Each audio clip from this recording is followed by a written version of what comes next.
Another week, and it's time for another BakuTech Recap episode review. And today we're going to be taking a look at none other than Kilan Leonis. Last week's episode was focused around Van Falco, the first Bakugan used in the BakuTech series by Koh Grif. And I mentioned in that video that he actually has a brother, Koh Grif, and Koh used Leonis.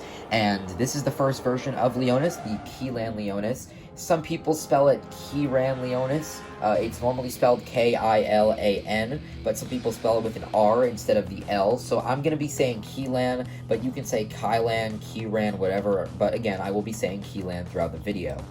I'm pretty sure I also mentioned in the Falco review that I actually do prefer Leonis to Falco when it comes to their first variations in the BakuTech series. So I'm actually very excited to take a look at Kilan Leonis in this video. Without further ado, let's get into it. So up until BakuTech, we had been used to getting these really bland Chaos color schemes that have this kind of light gray color used as the main plastic, usually with some gold or some yellow on it on top. And you know, nowadays with Battle Planet, we get these really beautiful Chaos Bakugan with this bright white plastic and these vibrant blue colors used throughout. But back when Kilan Leonis came out, it was kind of the first of its kind, especially if you lived in Japan and you had easy access to these Bakugan. It really felt like a step up from the Chaos color scheme that we had been getting in 3 prior seasons. And, well, in America and in the Spin Master distribution areas, we would continue to get that Chaos color scheme all throughout Mectanium Surge. So as you can see, the color scheme here is really bright and vibrant. Of course, you have that nice bright white, you have some gold, black, a little bit of yellow. I will be honest, I'm not too big on the yellow, but I know some people do like it. And of course, this absolutely gorgeous, shiny, metallic looking blue. Or not really metallic, it's more like just glossy. You can just see the light beams from the lights in my ceiling just reflecting off of them. And you'll also notice at the bottom, we have some metal. And, well, we also have a cross piece at the back. You can see the cross piece right there. I went over those in some of the other videos. And this one actually does have a little sticker detailed on it as well. But you'll notice there's also this metal piece at the bottom. And this ties into the direct gimmick of Leonis. It was meant to be a very stationary BakuTech that when you land it on the card, it kind of prevents you from critical KOing it. Of course, that type of thing is still possible. However, since it has the metal on the bottom here, and since it has the metal tail, the idea is that once it's on the card, it will kind of be stationary and will just allow you to initiate either double stands or battles and not be able to knock it off the card too easily. Similarly to Van Falco, we can actually get an extra cross part as well, so you can just, if you really wanted to, you could take this off and put this one on. It's basically the same exact cross part that Flare Dragon actually used, except it's just plastic, because theoretically, if you wanted to, you could take the sticker right here and you could put it on this plastic one instead. But I got this used and it had the metal one on it, and I think it actually does look really good with the metal cross on as well. Unfortunately, though, due to this being an original release, the metal cross kind of falls off easily. You know, when it's in its ball form, at least unlike Flare Dragon, it stays on the Bakugan, but when I roll it out and it actually folds open, sometimes it can kind of fall off, and then this plastic one is far tighter. But unlike Van Falco, which if you saw that review, Van Falco also included 2 replacement cross pieces in plastic.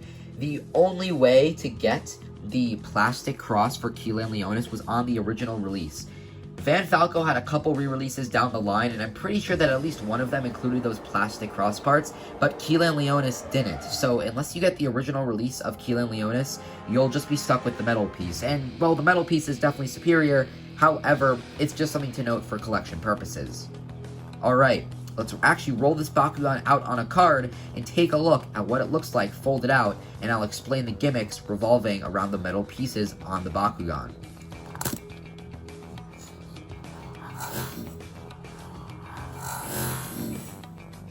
And bam, here is Kilan Leonis all folded out, and I decided to leave it on the card just because I kind of wanted to illustrate the main gimmick of the Bakugan. Now, the transformation on this Bakugan is really nothing complex. There's nothing extravagant about it, but that's kind of the point.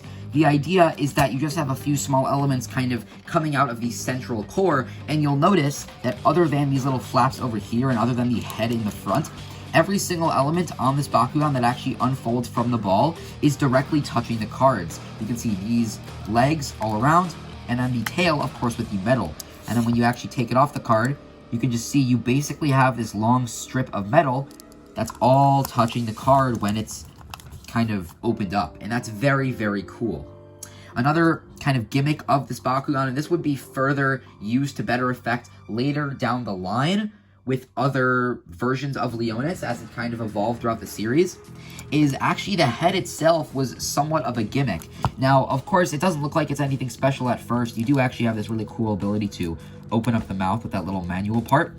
But the kind of lion's mane right here is all round. And the idea is that if you had a Bakugan coming in, this is just a Phaedrus here, is that it would kind of push back and then come back down. And it would kind of deflect the Bakugan like that. You can kind of see, I'm trying to illustrate it, and it popped open, but you get the point. The idea is that this kind of roundness here will either cause Bakugan coming at it to roll right over, or it'll just kind of push back and then slam back down with that metal effect. And this is especially cool when you try to critical KO it, and it's able to maintain its ability to stay on the card. Taking it off the card, you can still see it's a very menacing BakuTech, especially when you kind of hold it like this, and the kind of arms and legs kind of drop down a little bit more. It looks really quite menacing, and while I do think that future versions of Leonis are superior to this one, I still really have a soft spot for it because it was one of the first BakuTech that I actually ever got. Just like every previous episode of BakuTech Recap, I'm going to be taking a look at a couple of the really cool cards that either feature Kilan Leonis on them or actually were included with the Bakugan initially. Let's start out with this card right here. It's called Innocent Hammer, and I actually showed it in the Falco review, and the reason for that is because, as you can see, Falco is right there, and when I end up reviewing Saint Aquas, which is this Bakugan, I'll show it in that video as well. This was actually released in the Hybrid deck, which was basically a deck set featuring these three Bakugan all in translucent form. And honestly, the translucent version of Kilan Leonis looks really, really fantastic. I don't own it, but I've seen photos. And next up, we actually have a gate card, and this gate card doesn't really feature Kilan Leonis. I don't know if Kilan Leonis actually had a character, golden gate card, but this is just a silver gate card called Lightning Refraction, but I actually got this in a lot along with a Kilan Leonis, and Kilan Leonis is like one of my only Chaos BakuTech, so I'm pretty sure that this actually came with Kilan Leonis in the original release, but I might be wrong. Again, there are people out there who know far more about BakuTech than I do. A few of them have actually been commenting on these videos, so I do appreciate any comments. If you guys have any information to kind of give to me or just give to the community in general, I would definitely want to know. One thing that's kind of interesting about this, though, is that it looks like it was a little bit miscut. You can kind of see the entire image is like shifted off to one side. It's very, very weird. But nonetheless, it looks very cool, and it does give a 180 bonus to Chaos.